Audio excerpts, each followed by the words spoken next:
भक्तजनों, माताओं, बहनों, सादर जय श्री कृष्ण। हमारे YouTube चैनल पर आप सबका बहुत बहुत स्वागत है। मैं श्रावणी चौबे, आप सभी भक्तजन मेरा प्रणाम स्वीकार करें। आज हम आपको अहोई अष्टमी का दिव्य और ज्ञानमय कथा सुनाने जा रहे हैं। इस कथा को अंत तक सुनिएगा और सुनने के बाद अधिक से अधिक लोगों को शेयर भी कीजिएगा, जिससे सभी भक्तजनों, माताओं, बहनों को या ज्ञानवर्धक कथा का पुण्य लाभ प्राप्त हो सके। संतान सुख और बच्चों की उन्नति के लिए सनातन धर्म में कई महत्वपूर्ण व्रत किए जाते हैं, जैसे ज्योतिया व्रत, संतान सप्तमी, छठ पूजा और अहोई अष्टमी। कार्तिक मास के कृष्ण पक्ष में आने वाला अहोई अष्टमी का व्रत पुण्य फलदायी माना गया है। इस दिन सभी भक्तजन, माताएं, बहनें निर्जल व्रत रख कर के भगवान शंकर तथा माता पार्वती की पूजा अर्चना करके संतान की उज्जवल भविष्य तथा और वंश में वृद्धि की कामना करती है। इस बार वर्ष 2024 में अहोई अष्टमी का व्रत 24 अक्टूबर 2024 गुरुवार के दिन रहेगा। इसी दिन सभी भक्तजनों, माताओं, बहनों को अहोई अष्टमी का व्रत धारण करना चाहिए।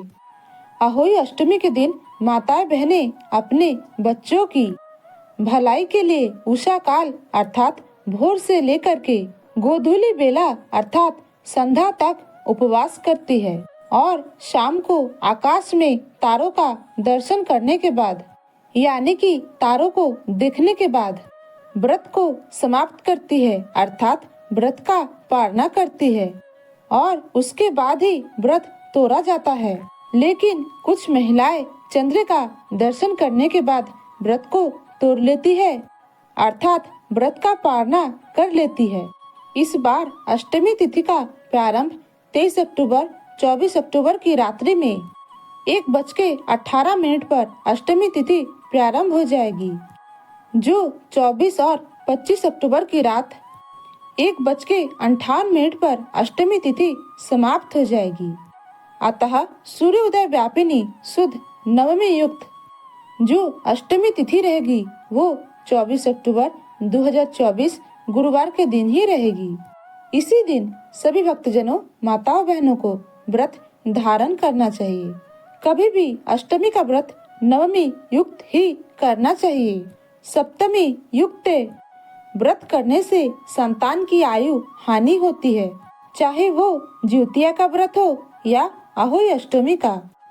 सभी भक्तजनों, माताओं, बहनों को नवमी युक्त अष्टमी व्रत धारण करना चाहिए तथा अहोई अष्टमी का पूजा का शुभ मुहूर्त 24 अक्टूबर 2024 गुरुवार की शाम 5:42 से लेकर के 6:59 तक आप अहोई अष्टमी का पूजन पाठ कर सकती हैं तथा तारों का दर्शन भी कर सकती हैं। तथा इस साल तारा दर्शन का शुभ समय 24 अक्टूबर 2024 गुरुवार की शाम 6:06 के बाद तारा दर्शन आप कर सकती हैं तथा इस दिन चंद्र उदय का समय रात को 11:56 के बाद का रहेगा, यानी कि रात को 11:56 के बाद चंद्र दर्शन आप कर सकते हैं।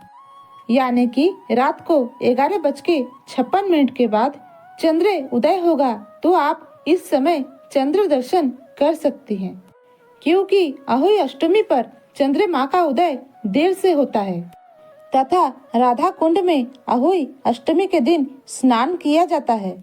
हमारे धर्म ग्रंथों तथा पुराणों में लिखा हुआ है कि अहोई अष्टमी पर राधा कुंड में स्नान तथा डुबकी लगाने का विशेष महत्व है।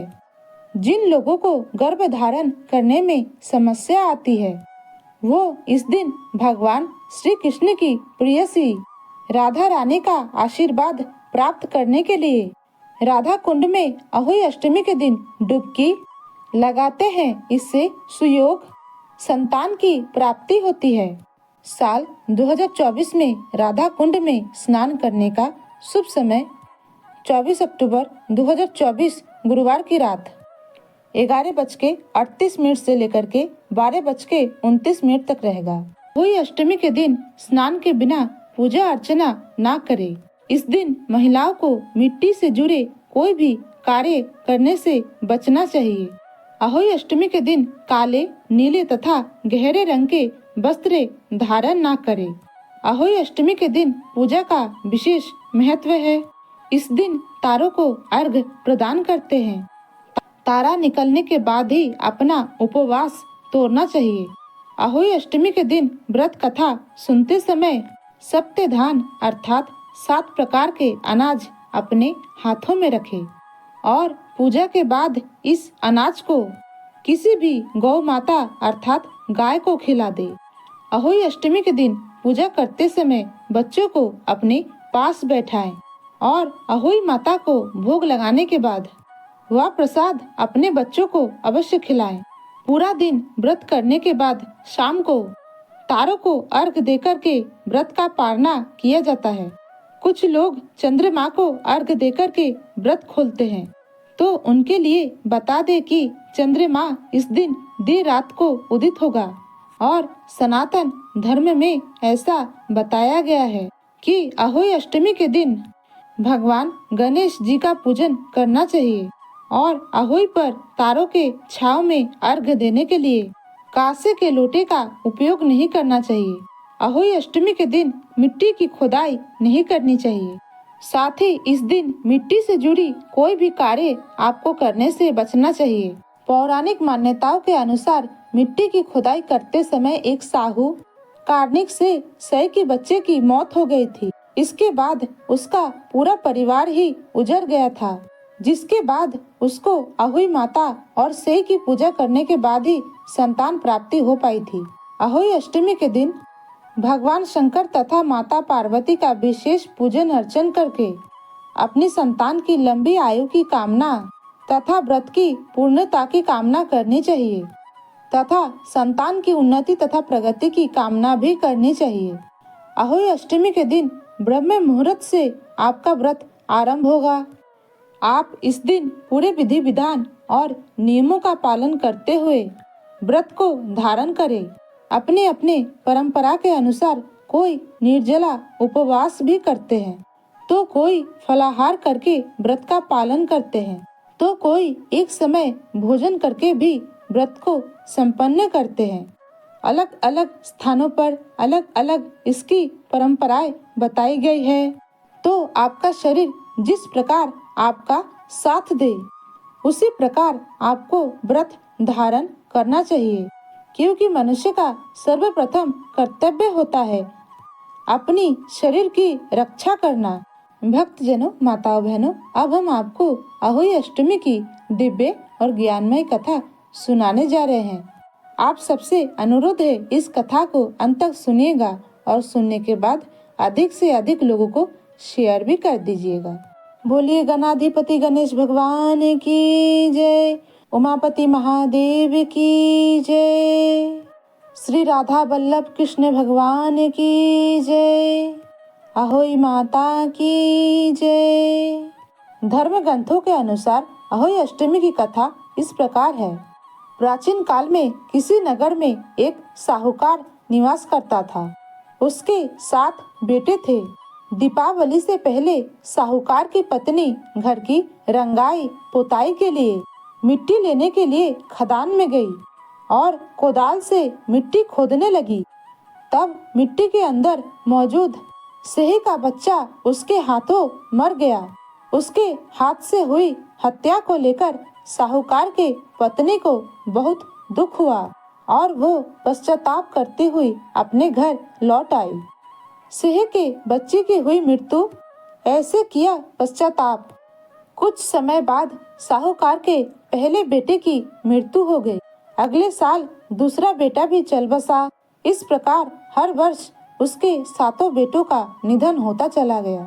एक दिन उसने अपने आस पड़ोस के महिलाओं को विलाप करते हुए बताया कि उसने जानबूझकर के कोई पाप नहीं किया है, बस गलती से मिट्टी की खदान से मेरी हाथों से एक सेह के बच्चे की मृत्यु हो गई। या सुन करके पड़ोस की वृद्ध औरतों ने साहूकार की पत्नी से कहा कि पश्चाताप से तुम्हारा आधा पाप नष्ट हो गया है। अब तुम कार्तिक माह के कृष्ण पक्ष की अष्टमी अर्थात अहोई अष्टमी के दिन सिंह की बच्चों का चित्र बनाकर उनकी आराधना करो और क्षमा याचना करो। इससे तुम्हारे सारे पाप नष्ट हो जाएंगे। साहूकार की पत्नी ने ऐसा ही किया और प्रत्येक वर्ष कार्तिक माह के कृष्ण पक्ष की अष्टमी को वह नियमित रूप से अहोई अष्टमी का व्रत रख कर के अहोई माता का पूजन अर्चन करने लगी। भगवान शंकर तथा माता पार्वती का पूजन अर्चन करके उनसे क्षमा याचना करने लगी। इस व्रत के प्रभाव से उसे 7 पुत्रों की प्राप्ति हुई। तभी से अहोई अष्टमी व्रत करने की परंपरा निरंतर चली आ रही है। बोलिए अहोई माता की जय, शंकर भगवान की जय, पार्वती माता की जय, गणेश भगवान की जय। अच्युतं केशवं राम नारायणं कृष्ण दामोदरं वासुदेवं हरे श्रीधरं माधवं गोपिका वल्लभं श्री जानकी नायकं श्री रामचंद्रं भजे। जानकी मनोहरं सर्वलोकनायकं श्री शंकरादिसेवितं पुण्य नाम कीर्तनम श्री राम राम राम नाम राम नाम तायकम। रामा कृष्णा वासुदेवा भक्ति मुक्तिदायकम। रामा कृष्णा वासुदेवा भक्ति मुक्तिदायकम। रामा कृष्णा वासुदेवा भक्ति मुक्तिदायकम। हरे राम राम राम हरे हरे, हरे कृष्णा कृष्णा कृष्णा हरे हरे, हरे राम राम राम हरे हरे, हरे कृष्णा कृष्णा कृष्णा हरे हरे। श्री कृष्ण गोविंदे हरे मुरारी, हे नाथ नारायण वासुदेवा। श्री कृष्ण गोविंदे हरे मुरारी, हे नाथ नारायण वासुदेवा। हे नाथ नारायण वासुदेवा, हे नाथ नारायण वासुदेवा। बोलिए लक्ष्मी नारायण भगवान की जय। धर्म की जय हो, अधर्म का नाश हो, प्राणियों में सद्भावना हो, विश्व का कल्याण हो। सनातन धर्म की जय हो, गौ माता की जय हो, नगर बस्ती की जय हो। आज की आनंद की जय हो, कल की आनंद की जय हो, कल परसों की आनंद की जय हो, बरसों बरसों की आनंद की जय हो। ओम नमो पार्वती पते, हर हर महादेव हर।